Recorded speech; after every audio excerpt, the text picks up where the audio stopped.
What's up, guys? Coming back at you with another review. Two guys, one car. Today we have a beautiful 2017 Dodge Charger Daytona. This is the 5.7 liter Hemi. What we're trying to find out today is, does this car really deserve the Daytona name? Daytona was first brought to Dodge in 1969 with the Charger. You had the big pointed nose on the front, the huge wing that stuck up 5-6 feet in the back. It was the car that broke 200 miles an hour for the first time at Talladega Speedway. It was also the car that was kicked out of NASCAR for being too fast. The late 60s was a time when, you had the Camaros against the Chargers, against the Mustangs, and, America was really on top. Fast forward to 2006, Ford brings back the Mustang, the retro body style, and the muscle car wars started again. 2 years after that, 2008, Dodge came back with the Charger. A lot of people didn't like that they brought it back as a four-door. They soon forgot about that because in 2009 they came back with the Challenger, and that kind of made the Mopar fans happy. I personally think that it's awesome that this is a four-door, especially when if you really want a coupe, you can go get the Challenger. The prices as far as the RTs go are not that different. I also think it's cool that they offer this car an all-wheel drive.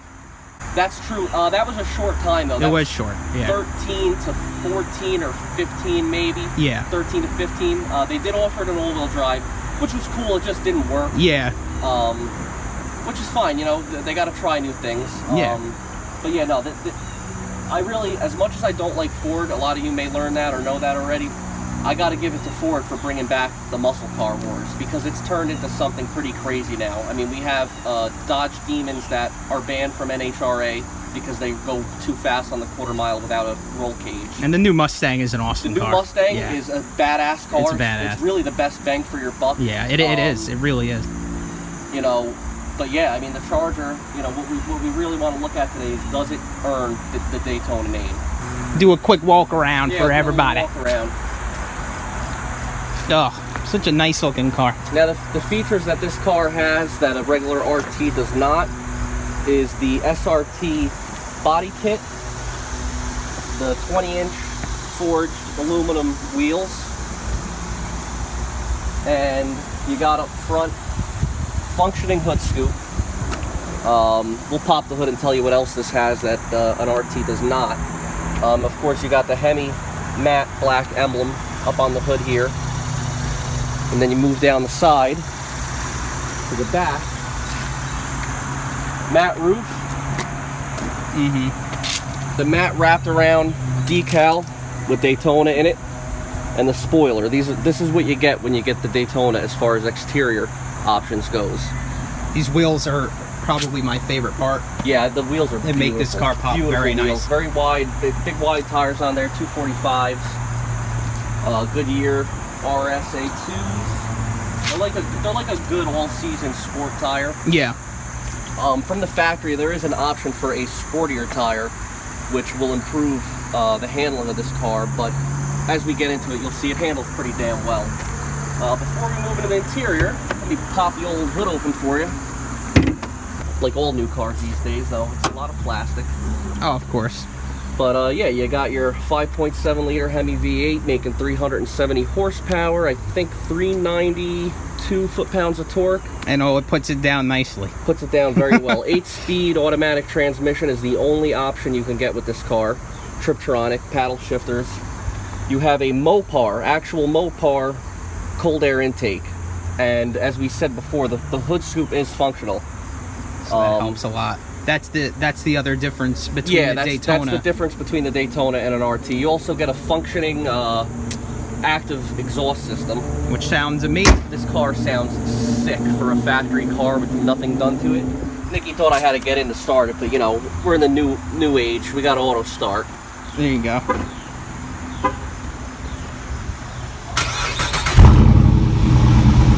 Oh man, that's just stock exhaust. Stop. Give it a little flip.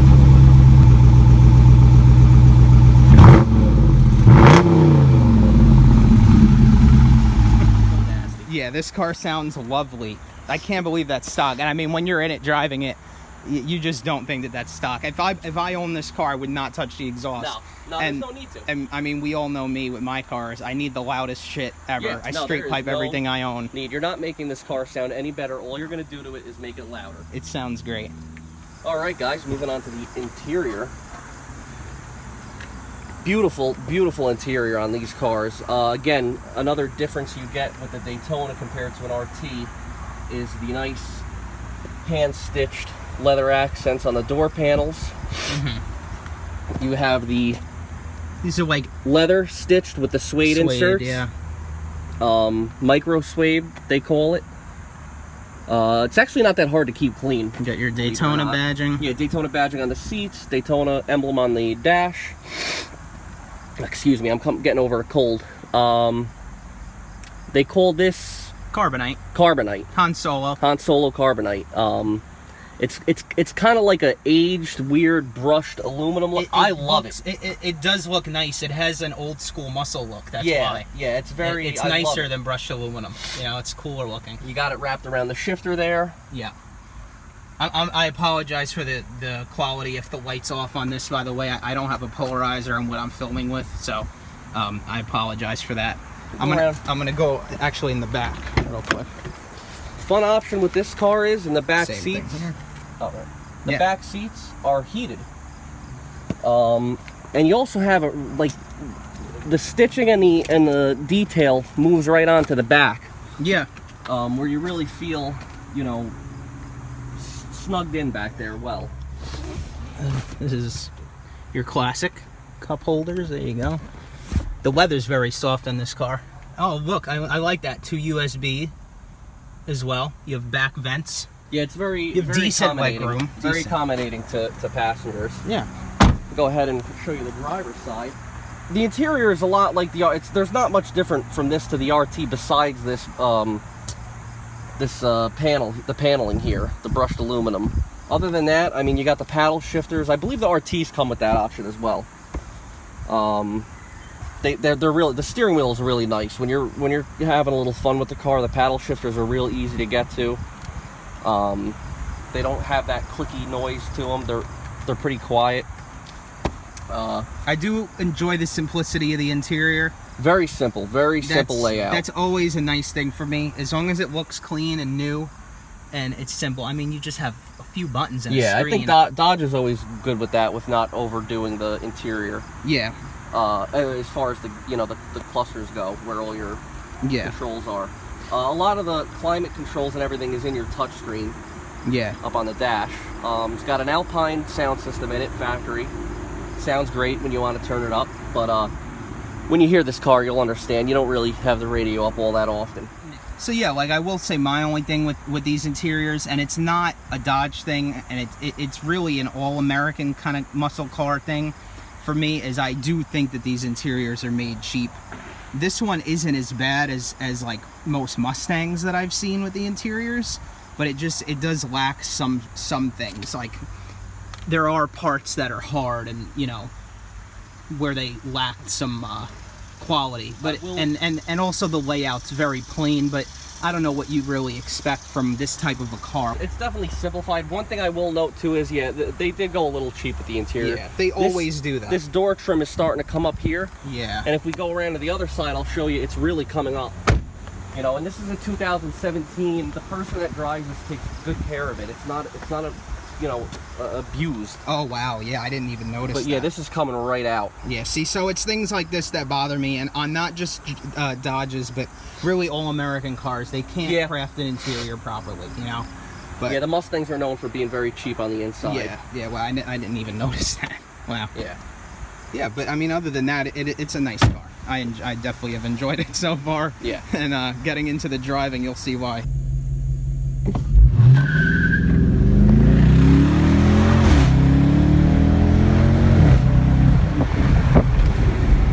Wow, that hurt my back. So driving the Charger Daytona, first thoughts right away. Visibility in the rear, not my biggest fan. Also, turn stalks are pushed out. Yeah, they're right? a little. I gotta reach for them. Yeah, yeah. Like I luckily have lanky fingers. Yeah, like I'm used to. I get what you're saying because I'm used to in my Subaru. Like I could just, while I'm turning the wheel, I could flick it with my middle finger. Yeah, it has blind spot monitoring. That's pretty cool. And as you can see, this thing sounds so good. Wow. Oh yeah. I love the sound of a V8 right at your foot. It's just like nothing else is like it. Got that scoop right there. Oh yeah, the scoop. Looking over the scoop. And the scoop lets you know you're in something serious. I also can't believe that I'm going 85 right now. Yeah, you don't feel it. I thought I was going 65. Yeah. I'm not even joking. If you get this car and you got a heavy foot, you gotta pay attention a lot. Yeah, because this thing really rides nice. Yeah, if you're not paying attention, you're gonna be doing way over the speed limit without even thinking about it. Once again, I'm impressed by that because, like you guys probably know already, I'm not a big American car guy because I feel like they're sometimes made cheaper and they don't ride as good and don't feel as nice, but that's not the case with this car at all. They definitely pulled out all the stops to give you a comfortable ride. Yes. With the power that you need, and this car has plenty of power. Yeah, I mean the suspension can definitely feel a little stiff. Sure, yeah. But you know, when you're hitting turns and you're driving on some back roads, you don't give a shit about the stiff suspension because this thing really handles phenomenally well for such a heavy, big car. This car weighs in at 4,200 pounds. Yeah. It is not a lightweight. No, it doesn't feel like that though. Does not. Does not. It does not feel that way. Although you'll see once we get you off the highway and onto the side roads. Oh shit! R32 spotted. Skyline. We gotta get that. Woo! Yeah. No. Like I was saying though, like Nick was saying, the car you don't feel the weight, and you don't. The brakes are very nice. Yeah, I like that. That was another thing with the Daytona. You have bigger brakes to go along with the bigger wheels. I'm just gonna do a pull real quick. Yeah, you from 45. You're in 4-cylinder mode, by the way. It does cut down. Wow, this thing has some long gears. Wow, very nice. Oh yeah. Wow, I can't believe I just hit what I just hit. To get you back to your speedo. Oh, it has digital. Yeah. Oh, that's cool. I like that option. Because I have my hella boss Civic with a digital speedometer that I'm used to. And wow, I can't believe, I won't say the speed I just hit for legal reasons, but I can't believe I just hit that in that quick of a time with that smoothness also. Wow, very nice. I don't drive V8s often, so I'm not used to it. Yeah, it's a good person to have in the car and give it an honest opinion. You see the smile on my face. All right, so now I'm on some nice back roads here, and I'm going to put it into manual mode. And sport mode, so I can have some food. We'll show it when we're done with this driving section, but there's two buttons here, Sport and Super Track Pack. This car doesn't have Super Track Pack. You hit the Sport button, disengages your traction control, enables your paddle shifters if you have that option turned on, and the electronics assisted steering gets a little stiffer. You have a little more feel and response to the road. So that's what we got Nick in now. Let's see what he does. Oh yeah, feels so good. Wow. Doesn't it, when you look at this car and you see how big it is, it can be intimidating. But when you do turns like that and you feel it, like you know this car is capable of ripping turns. Yeah, it's we have some schmuck in front of us, and but I mean I'm doing what I can, and it feels so good. Like it can handle the road, and you feel the road pretty nice too. You know. Yeah, well, that was like with the Honda that we reviewed recently. I really didn't like the electronic steering because it was way too effortless. You didn't feel the car. No, this you feel.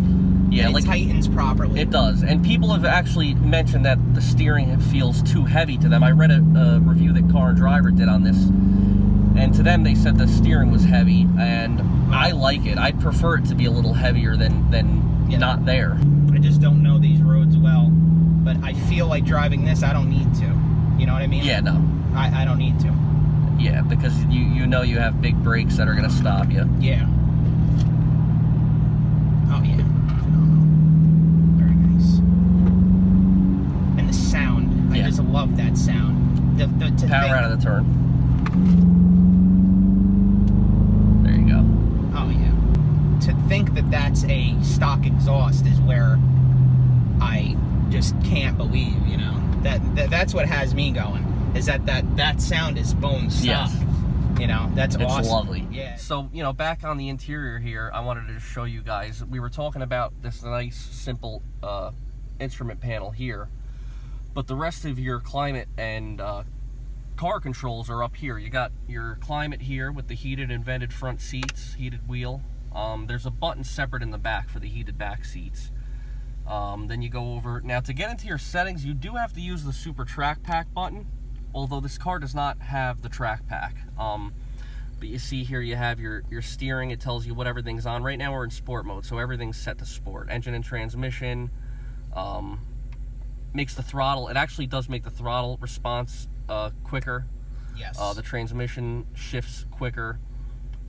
Kind of lets it rev out more if you're not in Triptronic mode and it's in automatic mode. You go over to your sport mode setup. You see here we have the paddles turned on, traction to sport, steering to sport. And you also have three settings on the steering: normal and comfort, as well as sport. Engine and transmission, sport or normal. And then what are we going to go over to? Oh yeah, it does have the launch control. I couldn't figure out how to get it to work. Maybe we'll have to look into that and get it going later. But you can change where it launches from too. It's pretty sick. And then up here for the driver, you know, you got most cars have this nowadays. You know, all your vehicle info, oil temp, transmission temperature, oil pressure, oil life. Oh yeah, she just got an oil change. Battery voltage, all the things you want to know. Intake air temperature, that's cool, 143 degrees. That's nice, yeah. Yep. Oh, look, it's got a torque meter. Oh shit, I didn't know that. That's cool. We're gonna there you go. have to turn that one on. Oh shit, horsepower too. What? Ew. Nice. Tires, obviously. Yeah, damn, I didn't even realize that. Coolant temp, trans temp, under 200, surprisingly. Yeah, so that's that. And then you go down through, you got your performance. You can actually set this up like as if you're on a drag strip, and it'll give you a countdown to launch. Really? And it'll test your reaction time. That's really cool. Again, I don't think this feature is set up for this car though, because of it being a lease. I think those things are turned off. Again, surprisingly, 18.4 miles to the gallon average right now, and me and Nick have been getting on it. So yeah, just a little. It's really not bad. But yeah. Also, Apple CarPlay. You didn't mention that. Yeah, Apple CarPlay. That's awesome. Gotta throw that in there. Nick's phone's hooked up right now. Nice. Yeah, it's very, very accommodating to the driver. Yeah, I totally like it. For sure. And now we're gonna get into me putting down the power. Yeah, buddy.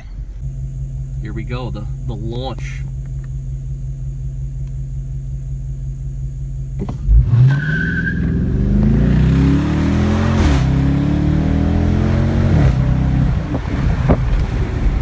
Wow, that hurt my back.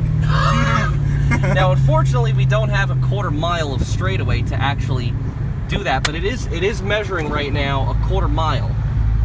And once we get to a quarter mile, the time will stop. Of course, we're running a horrible quarter mile right now. Oh my god, this car's so slow, dude. A 25-second quarter mile. Wow, dude, that's sick. I didn't realize it also measures a quarter mile. Yeah. Oh man, that's a really cool feature. I always love when we review a car and we learn things as we review the car. Yep, lap history. Wow. So when you go to the track, you could hit your little button here and record your lap times. Right there is your lap timer. Oh, G-force. Wow. G-force readings. That's the top, I guess it's hit. So yeah, peak G-forces. 0.80 to the right. That's definitely the last time I drove it. Oh, current G-forces.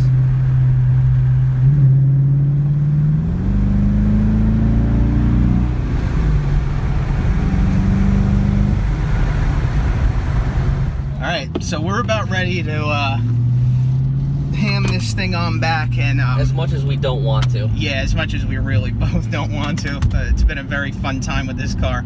We're ready to finally talk and see if this thing was properly given the Daytona name. In my opinion, as much as I don't want to say it, I really feel like this car is what the RT should have been. I think the RT should have came with some of these options, minus the Daytona badging. And I think the larger engine in this, with these other options, is what the Daytona should have been, honestly. But with that said, it's a badass car. You know, the exhaust, the handling, all these features that we found. Yeah, these crazy features where you could do your lap time and record quarter-mile times. It's a very fun and easy to use car. You don't have to, you know, you don't really have to know a whole lot. I mean, just sitting here playing around with the buttons, we found those. We didn't need to read the owner's manual. It's just a simple car. But, you know, like I said, I wanted to review this and kind of look at it as, is it worthy of that Daytona name? And I mean, some could say it is. I just feel like with the other options available, this should have been the RT. Yeah, that's a good argument. You know, yeah. And but again, that's why I love Dodge and I love Mopar, is because of the packages and the options that they offer on their vehicles. I just think badging this car and putting a the 5.7 Hemi in it and calling it a Daytona, I think they could have just left this as the RT, in my opinion. But hey, either way, you know, it's just a sick car to drive. It grabs attention. It is very nice. You know, the sound that it makes when you step on the throttle and the feel of the car through windy roads just makes you want to punch it. I mean, it's like, it's really, if I own this car, my license would be gone within a few months. For me, coming from a non-biased point of view, like I said, I'm not a big American car guy. This car is something that I would probably buy, honestly. Without a doubt. It really is something that I would buy. So for me, it comes recommended. I would think that they have nice warranties available for them now. Yeah. Even if you go after market warranty on a car like this, you don't need to do much to it that would void a warranty, unless you really want to. That's up to you. Sure, we always encourage that. Of course. But I mean, it gets the job done bone stock. It's so nice. So yeah, I'd say I give this bad boy a thumbs up. Yeah, this is definitely one of the best four-doors, in my opinion, four-door muscle cars, you know, because nobody really has much to compete. Ford has the Show, the Taurus. It's a cool car, but it's not as good looking, and it's not as powerful, and it's not as well optioned. Chevy had the SS. Yep, the SS Commodore. But they only had that here for 3 years, 2 years, 3 years. Yeah, not many. Cool car, but still, it didn't have this kind of styling. It was very plain Jane. Yeah. Yeah, man, this is where it's at if you want a badass four-door. There we are. Yeah, recommend. Thumbs up. And we're glad we brought this to you guys today. Like, share, subscribe, as usual. And we're coming at you next week with another pretty cool car. So, awesome stuff. Peace.